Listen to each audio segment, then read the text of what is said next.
Welcome to No Office, a podcast about work, technology, and life from a remote company perspective.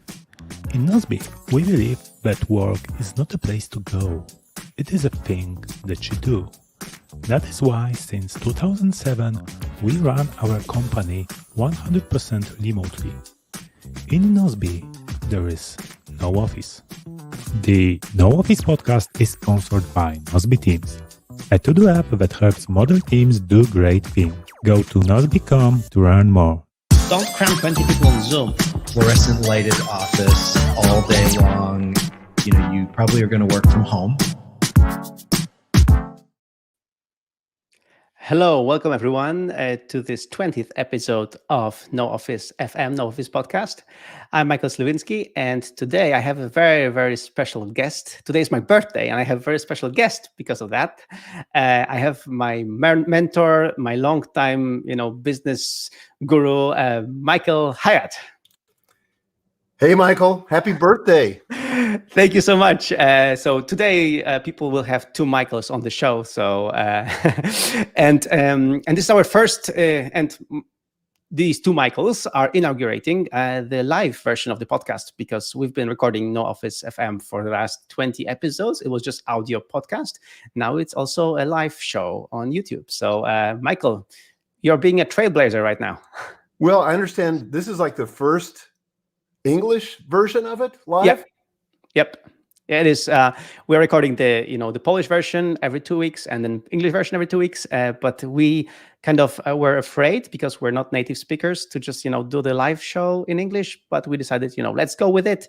And, why not start now? Absolutely. Good for you. Well, I'm so happy to have you. We have a perfect excuse because you have also your new book out, and we'll talk about that too. We have my birthday, so there are many excuses to get you on. And but the truth of the matter is that I just missed you, man. And I missed you too. I mean, we haven't talked in probably 2 years before the pandemic, for sure. Yeah, 2 or 3 years, man. So I think so. Yeah. You're aging well. Oh, but you just look younger. I mean, you're very skinny now.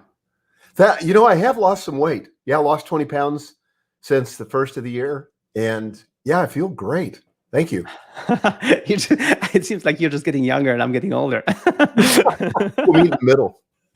Yeah, we'll meet you. Yeah, I'll meet you there. I mean, we both like running. And so do you still run? I mostly walk and do strength training. So I had an injury to an ankle a few years ago that kind of made it difficult to run. Wasn't that enjoyable. But I walk aggressively almost every day, and I do strength training almost every day. So yeah, I've got a gym in my house, and trying to keep up with my health. So was the gym in your house like a pandemic project, or did you do it before? It was actually a pandemic project because our gym shut down and I couldn't go to the gym anymore.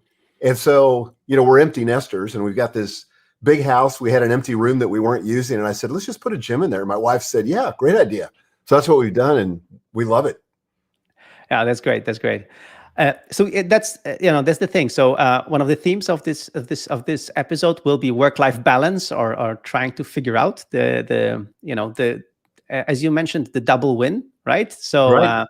To win at work and succeed at life, right? That's right.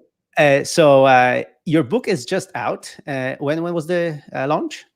It was about 4 weeks ago. So it launched last month, and it hit. I don't know if this will mean much to your audience, but it hit the Wall Street Journal bestseller list. Nice. And so we're pretty happy with that. And this is the first book I've ever written with my daughter, who's now the CEO. She's my oldest daughter. I have 5 daughters. She's the oldest. And she's now the CEO of Michael Hyatt and Company. So I've I wouldn't say stepped down, but stepped back. So I'm the chairman now, and I'm only working 3 days a week.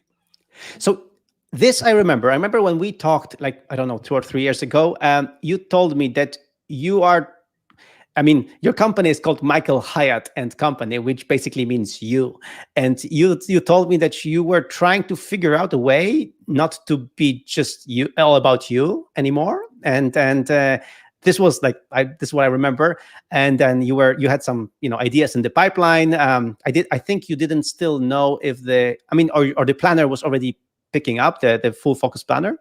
So you had that in mind. So I assume, which you told me in the backstage, that it was a long-term plan. It was a long-term plan to step back. Yeah, it actually started about 4 years ago. So we run an annual team retreat with our entire team and their spouses. And I know you guys at Nozbe do a similar kind of thing, but we had the entire team away for about 4 days, and we had the spouses.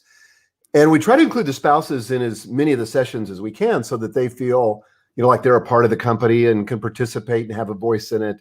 And so one of our, the guy that was actually running Platform University, his wife stood up and said, hey, this company is pretty built around your personality. What happens if something happens to you? Okay. And so I thought, that's a really good question. And so my daughter and I got together with our executive team and we said, we need a plan.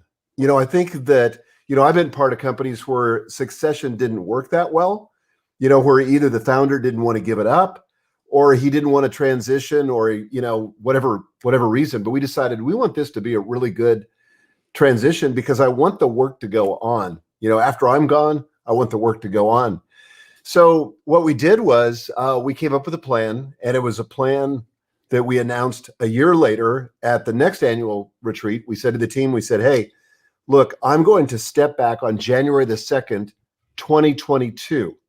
Okay, so that was the 3-year plan. Now, we accelerated it. Yeah, I imagine, like, we're still not there. Yeah, we're still not there. But what happened is we identified clearly what my role would look like, going forward. So I literally created a written plan. This is what my role is going to be going forward. This is how Megan's role is going to change as the CEO. And I had been, when I was at Thomas Nelson Publishers as the CEO, I obviously succeeded my predecessor. Yeah. That was not a great experience because he wasn't really willing to let go. And so he kind of fought me for a couple of years. And I was determined that wasn't going to happen here. So this past summer when I was on my sabbatical, so this would have been 2020, I said to myself, gosh, Megan's ready. There's no reason to wait to 2022. Let's do it in 2021. I talked to her about it. She said, yeah, I'm comfortable doing that. I said, okay, great. So we announced it and we made it official on January the 2nd, 2021. And I stepped back to working 3 days a week. And I'm really focused on the things that I love and the things that I do best. And she's running the company and doing a phenomenal job. So what are you doing then? Mostly what I'm doing is creating content, and I'm coaching our coaches. So believe it or not, Michael, we have 52 full-time employees right now. We'll hire another 25 this year, but we also have 15 certified coaches that they also run their own business. Okay. And we wanted that. We want people that are business coaches that are actually actively engaged in running a company. But I'm their coach. So I'm coaching them. And that's really my focus right now, which I absolutely love. Okay. So you're the master coach now. That's right. Okay. Knowing you these many years, like, so to like, for people who don't know the story, and many people I think don't, I've been stalking you like for years now. I remember we, like, back in the day, we used to have tablet PCs, and you had a blog about it, and I got to know you there, and then we met in person in 2010 or 2011. I don't remember. Like one of these years, I flew to Chicago to visit 37 Signal Space Camp, and then I just flew for one day to see you to Nashville. So we met, and I remember that. This was like I mean, you're brilliant with business and stuff, but I remember that for you, the content and the mentorship was always the thing. So I think for you, it was just a smart thing to do, to just focus on that and leave the rest to someone else. Yeah, I mean, I love it. At this point in my life, nothing gives me more pleasure than seeing other people succeed. And if I can have a role in that, in helping that, like I was on a coaching call this morning with one of my clients, and I only coach a handful individually that are outside of my coaches, and this is one of them. And basically, it's an opportunity for me to stay fresh and to make sure that I'm dealing with real world issues and getting feedback and all that. But I was just, it was such a great call, and the guy got a tremendous breakthrough in the middle of the call, and just makes me really happy to see that happen. Because the problem is, if you don't have a coach, then what happens is it just takes longer. You can figure out things on your own, but sometimes we just have somebody that comes alongside you that doesn't really have anything to gain or to lose, but can be an objective, source of encouragement, an objective place where you can get feedback, repository of ideas. That's really helpful. And I personally had an executive coach for 20 years. So, that was huge for me in my career. I mean, I think a lot of my success I owe to the fact that I had a coach.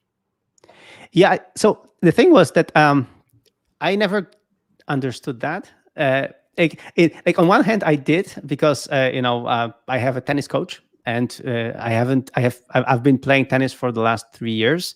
Started from zero, and now I'm playing pretty well. So it must be to the coach. Otherwise, I wouldn't be playing well now. But with the business coaches, I thought the coach was supposed to be like the smarter person, like the mentor. And I'm sure that in many cases it is. But what I realized is the coach is the one that has to just challenge you and ask good questions, so that you figure stuff out for yourself, right? Yeah. So we start with the premise. And by the way, our coaching program is called Business Accelerator. And if people are interested, they can find out more at businessaccelerator.com, all one word. But we'll link in the show notes. Okay, cool. So, our model is that our clients have everything that they need to succeed. They just sometimes need somebody to come alongside and ask them the right questions to help them get to the right answer faster. But they've got the answers. They've got the wisdom. They've got all that baked into who they are. And I'm amazed at the solutions people come up with if they just given a chance and somebody asks them the questions. And so I do my very best not to give advice, because I don't want to build I don't want to create dependency upon me as the quote guru. I want to be the person that facilitates them getting the breakthrough that they need to be more successful. Yeah. So, I think that's the problem that I didn't get. That I thought I need somebody. So I thought I have a few mentors, so it's fine. Like I don't need a coach. But I just started one of the coaching programs. I'm just starting right now an individual coaching program, it's already like fruitful, I guess. And now I'm just more open to it. But it just took me lots of time. I'm ashamed to admit that to understand, like, and especially to a person that's been following you for so many years, I should have gotten that faster. I think. It's all good, man. Yeah. So that's. But I want to ask you about your coaching program, because I remember that it was stationary in Tennessee, but then because of COVID, you had to make it virtual. How was the transition? Well, it was a little bit challenging initially. So let me just explain the model to you, and then I'll tell you what was challenging about it. So we have about 550 clients. Those clients are arranged or grouped in cohorts of about 50 to 60 people. Yeah. And so once a quarter, they fly into Nashville. By the way, we do have some international clients, and we even have one from Poland who comes in once a quarter. And so they would come in and spend a full day with me. Now, of course, I've got all these other coaches helping too, so it's not just me. But they would come in. So this was back in March, 2 weeks after, or right as the pandemic, as we went into lockdown here in the U.S. And the president of the U.S. had made a big announcement. And so the next day, I had one of my groups here in Nashville, and I said, everything we're going to talk about is now irrelevant. We've got to talk about how do you lead through a crisis, and how do you pivot to be able to have business continuity. Yeah. So we scuttled our program for the day, and I was up a couple of hours before we began meeting with my chief content officer, and we were creating a new outline for how to lead through crisis. So we did that day. I think it was very helpful to the people that were present. The next day we had another group come in, and that was the last of all the cohorts that were coming in for that quarter. So that was a Thursday we met the first group, then the Friday we met. Then we decided to turn it into a course. And so we filmed it a few days later, and then we had it in the market a few days after that. So from the time I first taught it to the time we had it in the market, it was 1 week, and it was called Leading Through Crisis.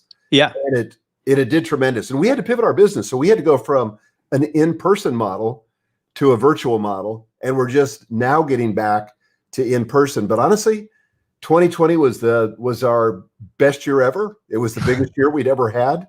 And it was kind of shocking how well it went. And, sort of along the lines of work-life balance, this was interesting. So about 2 weeks after that, we discovered that all of our employees were really struggling with work-life balance because they didn't have any childcare. Yeah. Kids weren't in school. And That's so true. people are trying to work and their kids are underfoot. And so we decided that we were going to go from a 40-hour work week to a 30-hour work week. And we weren't going to change anybody's pay. We were going to continue to pay them the exact same thing. But we wanted to reduce the hours from 8 hours a day to 6 hours a day, just so that people could have some margin to attend to their families and some of their other priorities. And we said, we'll do this as long as we stay productive. And so after about a month, we got together as an executive team and we said, how's it going? We said, man, we can't tell any difference. People are just as productive in 6 hours as they were in 8. And then we said, well, let's keep testing it. Let's do it through the summer. So we went through the summer. Of course, all of us are working remotely, no office. And so at the end of the summer, we got together as an executive team to do some strategic planning. And we said, hey, this is working so well that we want to make this a permanent thing at Michael Hyatt and Company, permanent benefit. And we ended up finishing 2020 100% over in terms of profit compared to 2019. Wow. And 52% ahead of our budget, which was pretty aggressive already. So one of the things we proved to ourselves is that it is possible to achieve more by doing less, because it forces you to prioritize and really be focused. It brings me back to this book by our favorite author, essentialist, Greg McKeown. I reread his book every year because the information still doesn't sink in. Because to just find the essential part and find what's really important and just focus on that. In my company, we work differently. We work from Monday to Thursday. And on Friday is just for weekly review. So like typical GTD weekly review and for your personal development. Like you should, pursue your things, develop your skills. So very often what we have is that people, like when they want to read something and they want to watch a video of something, they just put it for Friday. And then just, work on the day-to-day stuff from Monday to Thursday. And then on Friday, they just dedicate this time to them. And also what we did in our company is because when COVID hit, is that, I asked, solidarity from the team, said that, people who have kids, they will work as much as they can. And that's it. And then, but they if they cannot, they just cannot. It's fine. Like it's because I remember March was really bad for me personally because we have 3 kids, and then suddenly I had to be the and we couldn't have the nanny over. We couldn't have anyone over. Like so, I had to be the teacher, the cook, the father, the CEO of Nozbe, and just every night I would just die on the bed. Right. It was really bad. But luckily, it was just 1 month that was just so bad. But then later we just managed to. So with the business coaching program, just to finish off the subject, so you're getting back to this in-person training, or staying hybrid? How is the plan? We will stay hybrid. Mm-hmm. But I suspect that most of our clients will want to come in for it because they've really missed the face-to-face contact. And one of the things that I love about group coaching, and by the way, we do group coaching and one-on-one coaching. So, we offer both. But the thing I love about group coaching is that you're not only getting a coach, hopefully that can, give you some shortcuts and guide you in strategies and tactics and all the rest, but you also get an amazing peer group of other business professionals who create community, and I think that's what people have missed. But the thing that COVID has made available is we've developed this whole new capability of being able to run it, remotely and in a hybrid fashion. And we've got a great studio for that now. And I think it's going to give us an opportunity to expand internationally. Like I mentioned to you, we have one person from Poland that comes, and we have probably not that many. Out of 550, we maybe have 10 clients that are international that fly in for it. But that's a big ask, for people to come in, all the way from Europe, or we have some from Australia. But if they could watch it, online, that would be helpful. So the thing we got to figure out is the time zone part, so I think we just got to have coaches that are willing to do it in the middle of the night, so it's not such a big inconvenience for our clients. Yeah, I think that's one of the issues. Also, Nashville is great, but it's not the most important airport. So to get to Nashville, you have to go through any airport in the US, and I think that's also a trek for many people. Yep, I think you're right. So I remember I checked. I think we have more direct flights now, but still, they're only to the really major, London, Paris, Munich, that kind of thing. Well, that's good already, because if that would be the case, then within Europe we have the facility to really move fast. So because I think like from my trips to the US, it always was the problem that if I don't land in the end destination, I have to go through customs. It just takes lots of time, and then through there I have to catch another flight, which I might not because the customs. So it's just it's a hassle. But if I can get any flight from Europe just directly to Nashville, then yes, then it makes things easier. What's the biggest airport in Spain? Madrid. Okay, that'd be great if we have direct flight. Madrid or Barcelona, but Madrid is the biggest. Yeah. Yeah. Okay. So the coaching program will link in the show notes. You just had a very cool webinar, which I watched yesterday. So cool. Yeah. So this is so my pro tips. Even if you don't sign up for the coaching program of Michael's, just sign up for his webinars because they're really good. And what I'm also amazed with your webinars is the like every time I watch a webinar of yours, it just gets better and better. Like you're really upping your game with the content creation. So I applaud you for that. Well, I have one of the things that's really cool now is I have a team. I have 7 people on our content team now. And so usually the way that it works, and this is kind of a pro tip on productivity, but when I first started doing webinars, I did 100% of it. I created the outline, I created the content, I created the slides, I did the production, I did everything. But the thing that and this is a concept we teach in our coaching program, we call it the 10-80-10 principle. So the first 10% I'm involved in, and the last 10% I'm involved in, but the team takes the middle 80% and does the research, does the development of the graphics, sets up the show, does the production.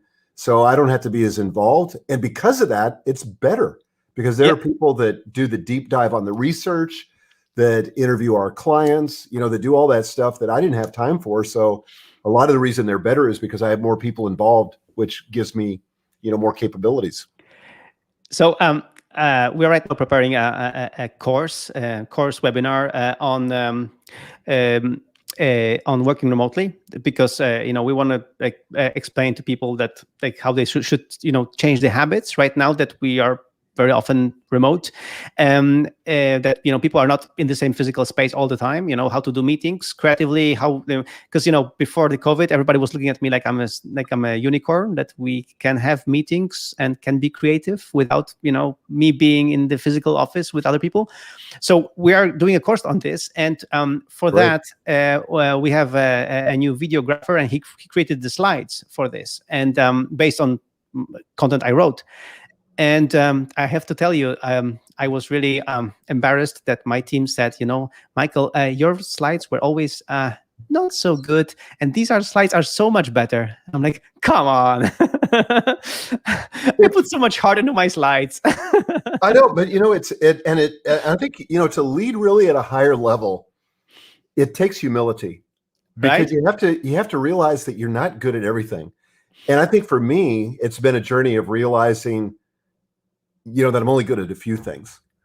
And so one of my books is a book, my main book on productivity is called Free to Focus. Mhm. And so we're about to reshoot that course next week. Okay. So my team came to me and said, look, we've updated the research. We've got some new illustrations. We want to reshoot the course and relaunch it. And so then they came to me yesterday and they said, hey, we have an idea and we want to make sure you're okay with this. How would you feel if we had 3 of our teammates teach some of the sessions? So you'd be part of the team, but it wouldn't be only you teaching. And I said, I love that idea, because the truth is, some of the people on my team are better teachers, better presenters than I am. Plus, I said, I don't want my personality to be the primary thing. I want the content to be the primary thing. And I think this is a way to do it, so that if I'm one of many, same thing with our coaching program. I'm now one of many coaches. And I think for business owners that are thinking about their legacy, or they're thinking about succession, one of the things to consider is how can you involve your team and elevate your team so that if something were to happen to you, the business can go on. Yeah. That's a big one, and you're right. Like for people, especially who started it, who, like, you started your company, I started mine. It takes lots of humility to just not to be know-it-all or do-it-all That's kind right. of guy, but just give in, give up some of the power. And I learned it every day. But the thing is that it takes also skills to do it, and Yes. that's another thing. So let me just pause right now, and because we'll have a sponsor break in this show, and then we'll talk about your newest book, because the whole situation of the pandemic and everything, like the work-life balance. Your podcast was always about to win at work and succeed at life. I remember this slogan for such a long time. So so having this slogan be the title of the book was a brilliant choice. So let's talk about that in just after this break. So here's a stressful image. Yep. See, at Nozbe we know a thing or two about productivity. Trust us, this is our boss. So here's how we do it instead. Nozbe Teams allows you to communicate through tasks, and that's the future. Helping your team get organized and getting their project to the finish line. Just create a project and give it a name, then add some tasks. Assign them to your team members, and that's it. All you need to know can be easily accessed and nicely sorted in your incoming view. Communication can be done through comments in a task, just like in a chat, keeping it clean and simple. Track your projects and get more done with Nozbe Teams. In the end, just tick it off. Now that feels good.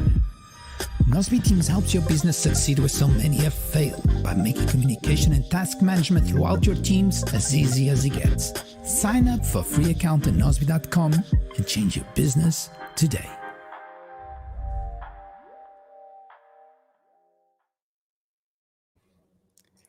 All right. So we are back. So let's show the cover of the book. Yeah, there you go. Win at work, succeed at life. So you call it a double win, Michael.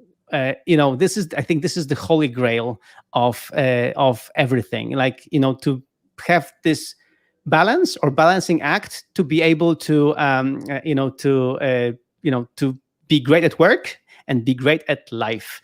And one of the things that when I read your book, one of the things that struck me the most was that even people like me who love their work are doomed.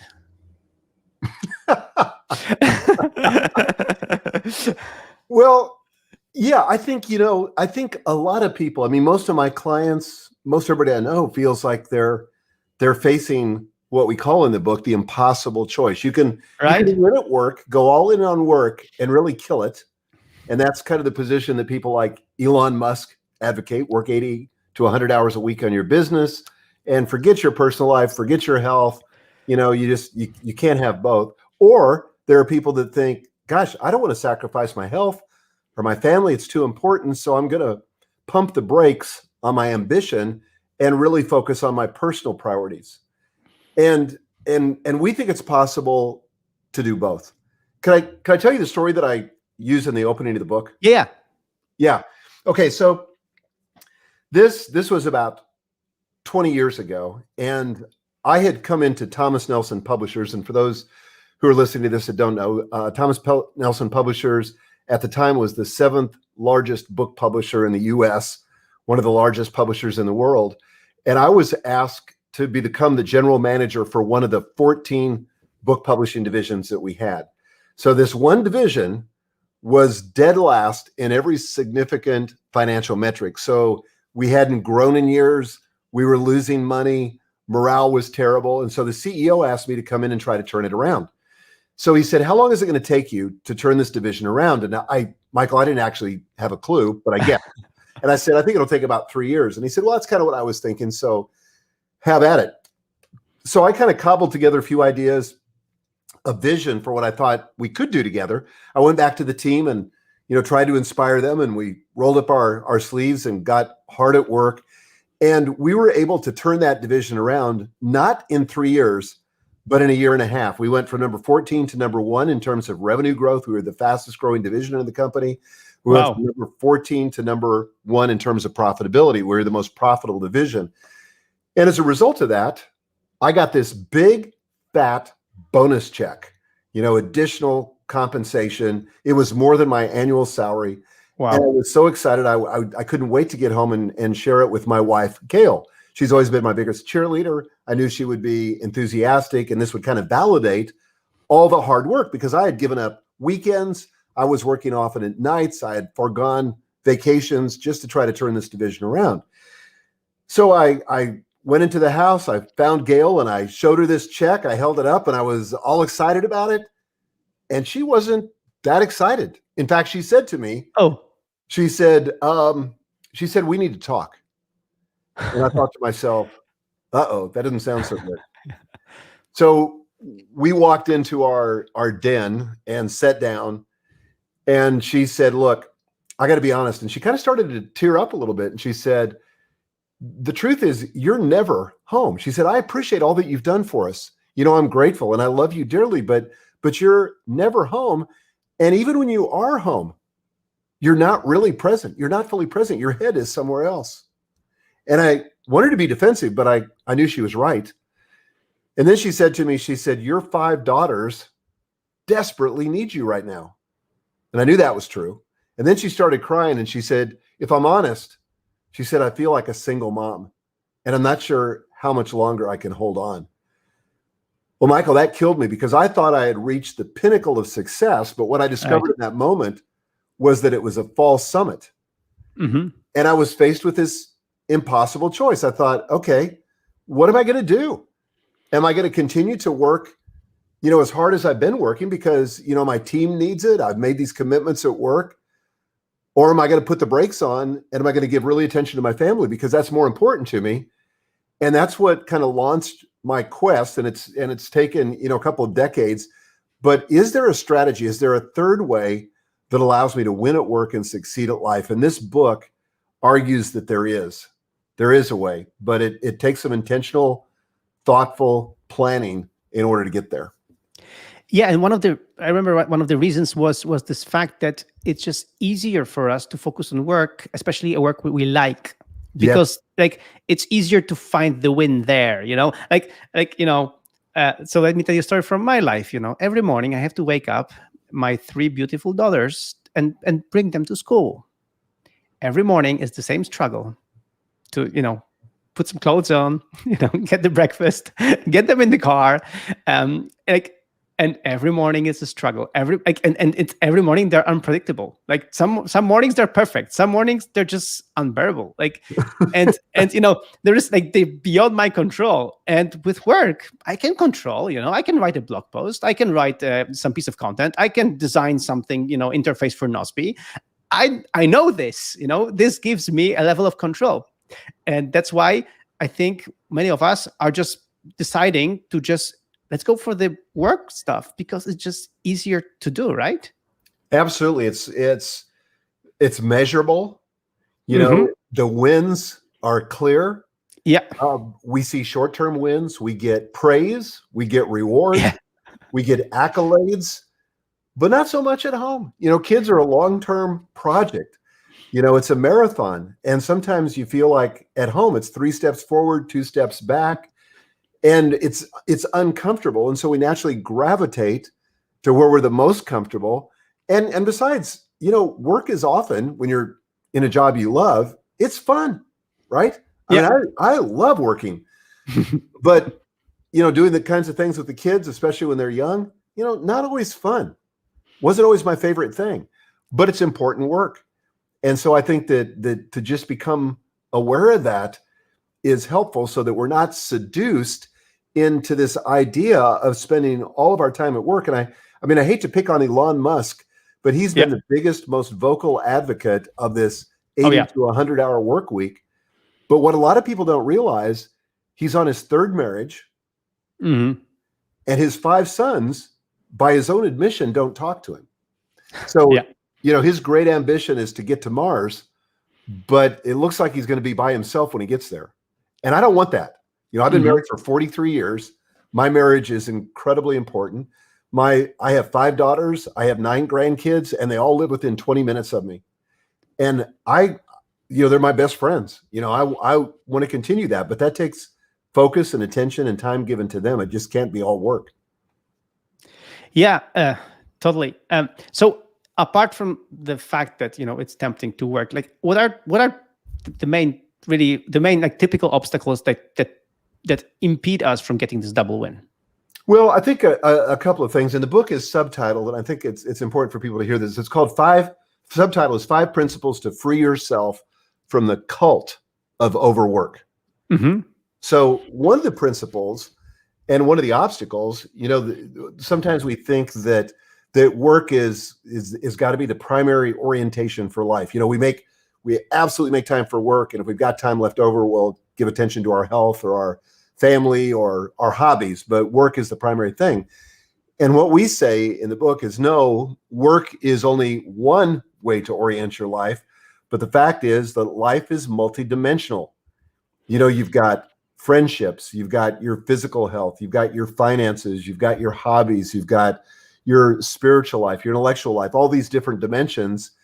And if you don't give attention to all of those in some way, and I'm not saying equal attention to all of them, but an appropriate level of attention to all of them, then your life is going to be somewhat empty and lopsided. And inevitably, you're headed for a crisis. And that's a big thing. People that don't give adequate attention to their health, you're going to face a health crisis. It's only a matter of time. If you don't give attention to your family and really invest in those important relationships, you're going to inevitably face a crisis. And the problem is that all these different dimensions of life, Michael, are interrelated.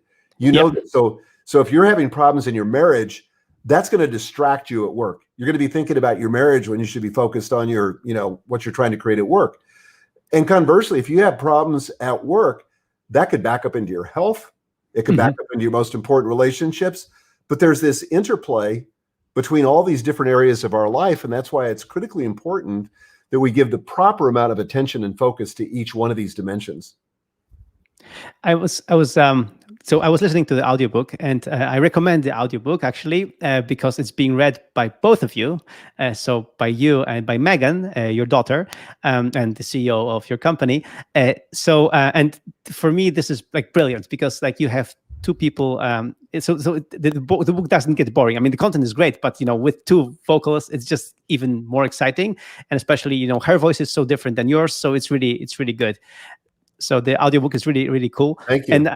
And when I was listening to it, I remember like one of the things that you were always saying to me, like in your podcasts and maybe even in our like one-on-one sessions when we were just chatting, you always said, what gets scheduled gets done.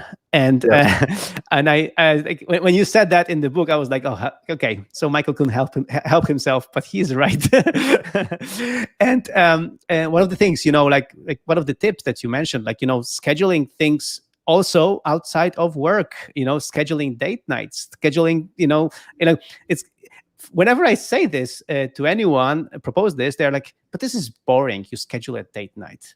But is it really? Like, if you schedule, you're going to go out. If you go out, whatever happens on a date, it's a date. So, I mean, the way I look at it, scheduling a date night, and by the way, I let my assistant do that. I gave him responsibility. I said, look, your job is to find us something to do on date night. And, the thing that we enjoy is being together. And my wife's learned, she didn't care who schedules it or what we do. The important thing is just to be together. And so, what gets scheduled gets done. And there's a second concept. We have 5 principles in the book, and I know we don't have time to get to all of them, but one of the most important ones is the second one, which is the power of constraints. A lot of times people think that if they put constraints around their work, then that's going to lead to a loss of freedom. But actually, it's the opposite. So when I had that conversation with Gail in the den, I knew I needed some help. That's when I first hired an executive coach, my very first executive coach. I was desperate. I said, I need help here if I'm going to make it. I don't want to end up, destroying my marriage or destroying my family or my health or something else. But I also don't want to give up on my, professional ambition. I kind of want it all. So how can we do this? So one of the things he said, you got to put constraints around your work. Mm-hmm. And Michael, the thing, and this is to your point about what gets scheduled gets done. He said, my guess is that you're the kind of guy that in the middle of the afternoon, when you realize you're not going to finish your task list, you say to yourself, hey, no problem. I'll go home. I'll eat a quick dinner with the family, and then I'll crack open my laptop and continue working. And so there's like no end to your workday.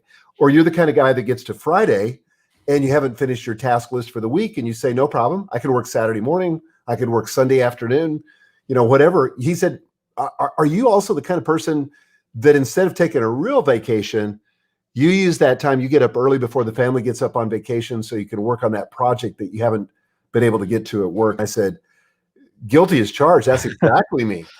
And so he said, okay, I want you to set some boundaries around work. And this was a game changer for me. He said, what time are you willing to quit in the afternoon or the evening? He said, I don't care. Just pick a time where you're not going to open your laptop after that time. And I said, okay, 6 p.m. That felt like a stretch. Yeah. But here's what was cool about it. In the middle of the afternoon, when I was feeling that little bit of panic, like, oh my gosh, I still got so much to do, I didn't have time to get distracted.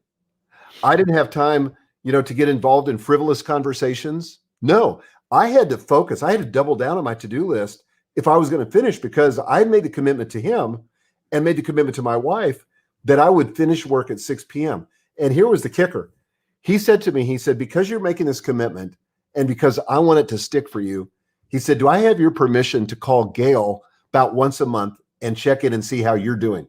Well, I said, okay. And he did. And that gave me the accountability I needed. But I felt like by constraining my work hours, I was more focused. It's kind of like if you go on a holiday on a Saturday, that Friday before you go on a holiday, you're like, you're laser focused. Yeah, right. You're so productive. Well, that could be every day if you have constraints. Yeah, constraints are. Yeah, we never appreciate constraints, how they can really help us. For me, for example, I'm trying to figure out like Cal Newport has his book Deep Work, so I'm trying to track my deep work hours, and because of that, like when I don't have them, I can easily see, okay, I was slacking off, and it's just to make sure that to have a successful day, I have to do these number of deep work hours, and then if the time is right, I just have to finish. And what I did, for example, what I do for constraints also is the school time. So to pick up the kids, and like when you have to pick up the kids in half an hour, and it's going to be the most productive half an hour in your life, because you just want to really finish this off, because then after that there is no work anymore. So yeah, I think this, I remember that this lesson from again earlier than your book, from your podcast, this thing about 6 p.m. just always being on time for dinner. And I think this is something we've been talking with my wife about this, because my wife, she works in a different company, and for her to be for dinner always also wasn't always the case. So we really had to have this conversation that like there has to be a limit to how long you can stay in the office and do the work. Yeah, there really does. And I think everything goes better with that. And, Megan, my daughter, she's, in a completely different season of life than I am. I'm an empty nester. I got a maid. It's awesome. The kids are all raised and, they're out of the house, but she has 5 kids and she's the CEO of our company. But from the very beginning, when and she says this in the book, but from the very beginning, when I asked her to come on board with us, and I was just having her run our marketing department, she said, well, Dad, I'm willing to do it. But she said, I've got to leave at 3 p.m. every day because I want to be there to pick up my kids. She said, I don't want somebody else picking up the kids from school. I want to do that. And she said, if you're willing to let me have that constraint, I'm willing to come to work for you. And I said, well, let's try it. I said, I don't really care how long you work. I only care that the work gets done. And so from the very beginning, and she's been with me now for 8 years, she's always quit at 3 p.m. so that she can give the proper amount of attention to her kids. And she's led the company and done an extraordinary job, mostly working 6 hours a day. Michael, how can you promote somebody to CEO position who just leaves work at 3 p.m.? This is ridiculous. I know. It's Are you crazy? Well, the good news is now, since the pandemic, everybody quits work at 3. And, and I just have to say, in full disclosure, there are seasons when we've got some big project, some big launch where everybody, goes out of balance. But that's going to happen. Yeah. But here's the problem. And here's where people get into trouble. For years, I would tell Gail, I would say, look, I'm starting this new job and I've really got to put in the hours and get myself up to speed. But as soon as I get up to speed, I'll give you and the girls the time and attention you deserve. And then we'd get to about the end of that. And then maybe somebody would resign. And I would say to her, okay, look, now I don't have a marketing director. And so I'm really doing 2 jobs. But as soon as I hire a marketing director, then I'll give you and Gail the time and the attention you deserve. And so we'd, finally hire a marketing director. And then it would be some launch of some new product. Yeah. So for years, I lied to her and I lied to myself because I told myself and I told her that the situation was temporary. Yeah. But it wasn't. It was one temporary situation after another temporary situation after another temporary situation, and it became permanent.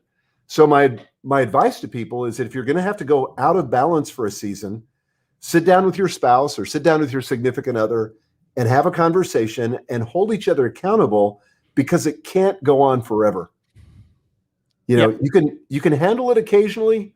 You can go out of balance occasionally, but it can't become a way of life. If you do, you're going to put something at risk that you don't want to lose. Totally. And the thing is, I think what you're also saying is the fact that, the standard has to be the standard. So these have to be clearly exceptions. It's like, Right. It's the same whenever I talk to people about productivity systems, getting things done, and all that. And I tell people, I'm one of the most disorganized persons, on the planet. I'm really disorganized. But you think that I am this organized person, I have the Nozbe thing, and I'm all structured and well. But the thing is, I have these systems set up. So even if I'm disorganized and I have a period when I'm just, chaos, I very quickly know how to get back. So I don't make the chaos my default. Chaos is the situation that just happens to me because I'm not perfect. I'm just a human being. But because of these systems, I can really quickly do my review, quickly, get back on and just get back to being, normal me with all the systems helping me out, being productive. So That's great. I think that's the key, that you don't make, as you mentioned, the chaos the standard. You just you just accept that as you mentioned, that you accept that things like launches and things happen, but they are not standard. They're not the standard. And I think we've really got to be clear about that. And we really have to understand what work-life balance is, because I think a lot of people get sucked into that one crisis after another. And so then they convince themselves that work-life balance is a myth. And I hear this all the time. People say work-life balance is a myth. You can't have it all. And usually I know that that's a person who has resigned themselves to the fact that they're going to have to work all the time, and they don't have a third alternative. And I think they also misdefine what balance is. Balance is never a one and done kind of thing. Yeah. It's a constant struggle, and it's more like a gymnast who's walking across a balance beam where you're constantly in this tension of having to adjust to stay on the balance beam and to stay in balance. And the other thing about work-life balance is that it doesn't mean giving the same amount of time and attention to every aspect of your life. So for example, today is my day off. But yesterday I worked 6 hours, but I didn't have to spend 6 hours in the gym. I didn't have to spend 6 hours with my wife, Gail. No, I spent the appropriate amount of time. I spent about an hour in the gym. And I spent, we spent a couple hours. We had dinner last night together. Tonight is date night, but last night we spent a couple hours together. We had dinner, then we watched some television. So it's the idea of balance is the appropriate amount of time and attention, not equal time and attention. Does that make sense? No, this was perfect. You nailed it on the head. So you don't spend 6 hours in the gym and 6 hours at work. This is exactly, for people just to embrace this. It's I think the problem with our situation, with the situation when you work from home, is also the fact to separate, where you work or where work doesn't happen or shouldn't happen, And some people have this luxury, which I really recommend, if you can, to have a separate room, which is your office. Because when it is my office is on the top floor of our house. And whenever I go up in the afternoon, my wife is like, "Where are you going?" I'm sorry. No. So, but it's really hard, and especially people that were put in this situation that they had to start working from home, and they had to struggle working and being together. Wait, what would you tell them? What would you tell them how to create this balance and to try to divide work and home life? Well, one of the things you talked about earlier, what gets scheduled gets done, and one of the things I've learned, this is kind of a principle of physics or of the universe, that nature abhors a vacuum. And so one of the things I've found is that if I don't schedule my free time, then I drift back to work. So that's why I schedule date nights. That's why I don't go into a weekend without, priorities and without a schedule of what I'm going to do. And that's going to be a schedule of non-work, non-achievement oriented activities, whether for me that's playing golf or practicing the guitar or going fishing or engaging in some other hobby. I'm scheduling that time so that I make sure that I'm not tempted to go back to work, because work is familiar, work is easier, work is joyful, and it's just easy to drift back into that. So I would say schedule your non-work time, and especially at the beginning, like vacations are a good example. People, if people don't schedule their holidays and schedule what they're going to do during those days, it's going to be easy to drift back into work, if nothing else, to let your mind wander. And so I have these rules for myself. Like one of the things I'd say is, well, if I'm not at work, I'm not going to do any work. I'm not going to talk about work. I'm not going to think about work. I'm not going to read business-related books or listen to business-related podcasts. So that's hard, right? But I just can't say what I'm not going to do. I got to say what I am going to do. So I'm reading a novel right now. It's completely unrelated to business. So I've got things that I can do that are apart from work. And I think the suggestion you made was great. If you can, not everybody can do this, but if you can have a designated space in your home where you work, and then turn your computer off, are you still iPad only? Yes. Yeah. Well, I'm mostly Mac. I would really like to be iPad only. I admire you for doing that. But my Mac, I use a program called Keyboard Maestro, and it automatically shuts down my entire computer when I'm supposed to quit work, so that I'm not tempted. Mhm. So it just shuts it down. So I got to completely reboot everything, to continue working. Yeah, that's really smart. Yeah, I'm still using the iPad as my main computer, but I still have the iMac here as the main thing for recording. Like, so when we record this, it's on the iMac. I'm using basically my iMac as my canvas, like to put stuff on it, so to have a reference. But I still do the main work on the iPad. I just prefer this machine. It's just so now I'm just being tempted by the new ones that I know, I am too. Oh man. I keep thinking I'll go iPad only if I just get that new one. I've done that for about 3 cycles. Right? Yeah, that's always a great reason to just excuse yourself for spending dollars, and then you're like, yeah, this new purchase, it's gonna make me a better man. Don't tell our wives though. Yeah, exactly.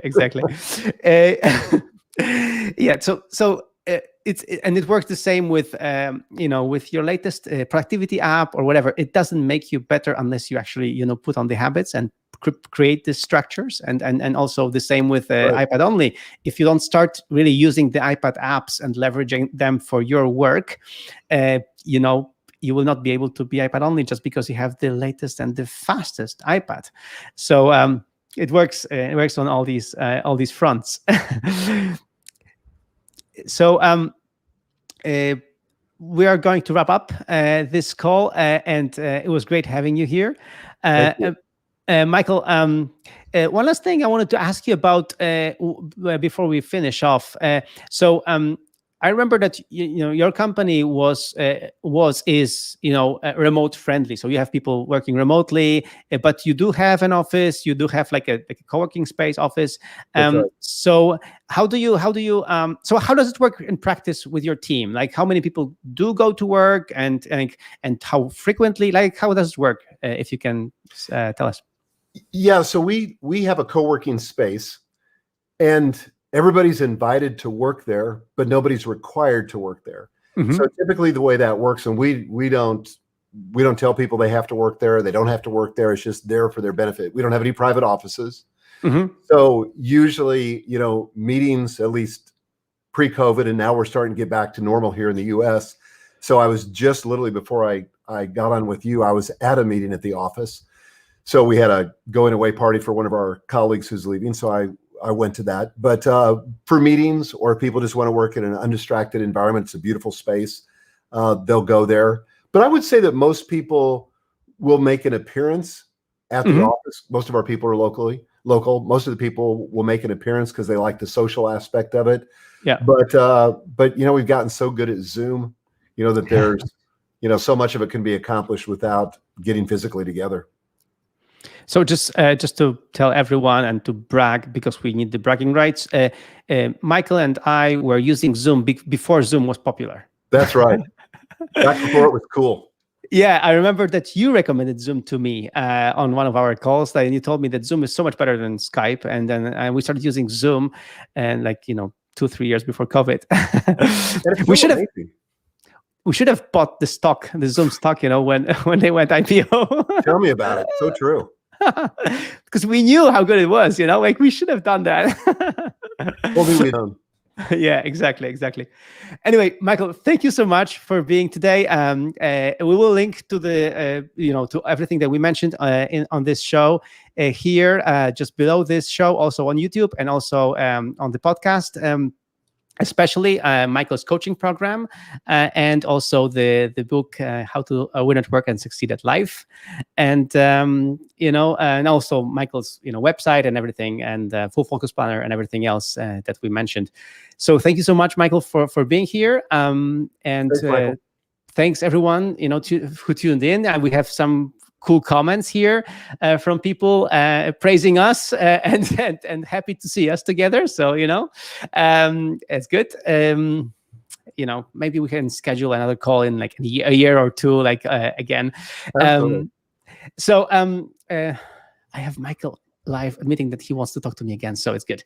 Okay, just to wrap it up, I would like to mention that this episode of No Office Podcast hasn't been created in office because Nozbe has no office, and I was your host, Michael Sliwinski, and Michael Hyatt was your guest, and our producer is Rafał Sobolewski, and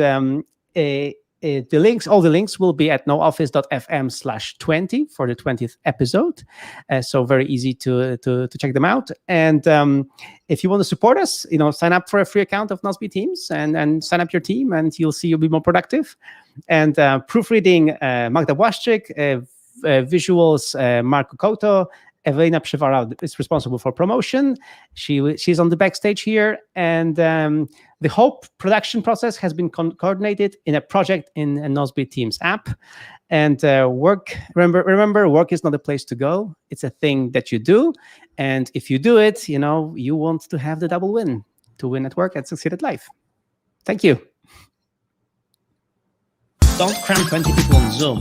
Fluorescent lighted office all day long. You probably are going to work from home.